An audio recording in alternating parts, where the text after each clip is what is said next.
बच्चों, तो आज हम आपको बताएंगे कि नीति आयोग क्या है और योजना आयोग क्या है, किस प्रकार से ये अलग हुए थे या कब ये बने थे। ठीक है, तो उसके बारे में हम पूरी चर्चा करने वाले हैं, तो वीडियो को ध्यान से देखें। देखिए, सबसे पहले क्या है, आपको नीति आयोग पे बात कर रहे हैं। नीति आयोग, ठीक है, ये आपका भारत सरकार का थिंक टैंक भी कहा जाता है। इसको भारत सरकार का थिंक टैंक भी कहते हैं। नीति आयोग, नीति से मतलब है यहाँ पे national institution for transforming India, ये इसका फुल फॉर्म है NITI। जिसे आप नीति बोलते हो तो इसको कहते हैं national institute for transforming India. ठीक है, फर्स्ट हम देख लेते हैं कि नीति आयोग की स्थापना कब हुई थी।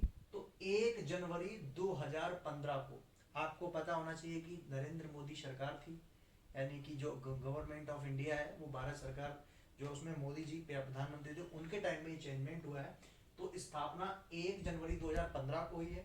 इसका मुख्यालय जो है वो नई दिल्ली में है। ठीक है, प्रथम अध्यक्ष जो है वो PM नरेंद्र मोदी है। ऑब्वियसली प्रधानमंत्री ही इसका अध्यक्ष होता है।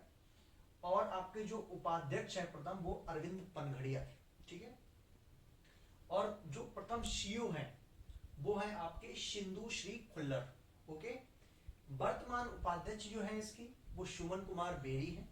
ठीक है, तो अब हम बात कर लेते हैं वर्तमान CEO की, वो VVR सुब्रमण्यम है। ठीक है, अब हम आते हैं इसके पदेन सदस्य कौन होते हैं नीति आयोग के, तो उनके बारे में बात करते हैं। अगर मान लो एग्जाम में पूछ दिया जाए कि नीति आयोग के पदेन सदस्य कौन कौन से होते हैं और उनमें 3 ऑप्शन दे दिए जाए, 4 ऑप्शन दे दिया है, एक ऑप्शन नहीं होगा उसमें कोई, तो जैसे कि गृह मंत्री, आपका वित्त मंत्री, रक्षा मंत्री और कृषि मंत्री, बेटा ये होते हैं 4 इसके पदेन सदस्य।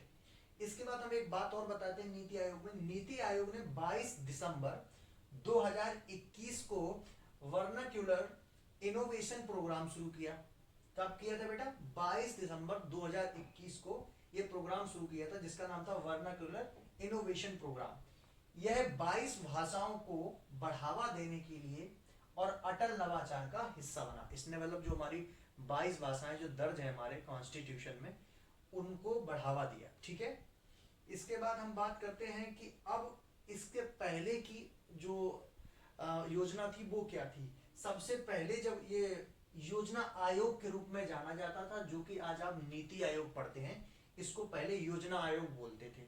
ठीक है, योजना आयोग की जो स्थापना हुई थी बच्चा, वो 15 मार्च 1950 को जो है योजना आयोग की जो आपकी स्थापना हुई थी। इसके अध्यक्ष भी आपको हमने अभी बताया था कि प्रधानमंत्री होते हैं। उस टाइम पे प्रधानमंत्री कौन था ये आपको पता होना चाहिए, पंडित जवाहरलाल नेहरू।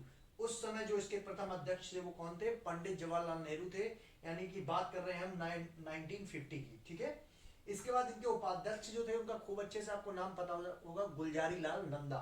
ओके, फिर इसके बाद इसके जो अंतिम उपाध्यक्ष थे वो मोंटेक सिंह अहलुवालिया थे। ठीक है, अब हम इसकी बात कर देते हैं कि जो ये आपका जो योजना आयोग जो था वो समाप्त कब हुआ था। वो 15 अगस्त 2014 की डेट थी, जिस दिन इसको समाप्त कर दिया गया था, जो आपका योजना आयोग था। इसके बाद आपका नीति आयोग जो था 1 जनवरी 2015 को नीति आयोग के रूप में प्रधानमंत्री नरेंद्र मोदी ने इसका सूत्रपात किया। तो इसका हेड ऑफिस भी आपको पता चल गया, मुख्यालय नई दिल्ली में है। ठीक है, प्रथम अध्यक्ष इसके कौन है? प्रधानमंत्री नरेंद्र मोदी हैं, ये आपको याद होना चाहिए। तो ये कुछ इंपॉर्टेंट चीजें थी जो हमने आपको डिस्कस कर दी। इसको आप केंद्र और राज्य का सेतु भी कह सकते हो। राज्य सरकार का सेतु का काम करता है क्या? नीति आयोग। ये केंद्र और राज्य के बीच में एक सेतु का काम करता है। ठीक है, सेतु मतलब पुल का काम। ठीक है, तो ये भी हमने एक आपको बात बता दी एडिशनल। और यह एक गैर संवैधानिक संगठन है, ये बात आप ध्यान रखिएगा। गैर संवैधानिक संगठन है जिसे आप नीति आयोग बोलते हो। तो आपसे समटाइम्स क्वेश्चन में ये पूछ देता है कि बताइए नीति आयोग संवैधानिक संगठन है, गैर संवैधानिक है, इस तरीके के क्वेश्चन ऑप्शन आ जाते हैं। या 4 ऑप्शन दे दिए, अलग अलग प्रकार के हैं, उसमें लिख दिया ये, मतलब इसके बारे में और एडिशनल जानकारी दे दी, फिर एक लाइन नीचे लिख दिया ऑप्शन में कि क्या यह एक संवैधानिक जो है निकाय है या संगठन है। तो आप ध्यान रखिएगा, यह एक गैर संवैधानिक निकाय है या संगठन है। तो ये आपको पता होना चाहिए, ये बहुत इंपॉर्टेंट चीज है। और सभी मोस्टली एग्जाम्स में जो आपके जितने भी एग्जाम है, PCS में भी शायद पिछली से पिछली बार आया था, ऐसे क्वेश्चन आ रहे हैं। ठीक है ना, तो ये जानकारी हमारे दिमाग से बहुत जल्दी निकल जाती है, ताकि एक बार हम आपको अवेयर कर दे रहे हैं, इसको आप बहुत ध्यान से अपने नोट कर लीजिए, लिख लीजिए। हम आपको सामने सट जा रहे हैं तो आपके सामने क्लियर जो आ रहा है उसको देख लीजिए। थैंक यू फॉर वॉचिंग, और लाइक मेरा वीडियो आपको अच्छा लगा।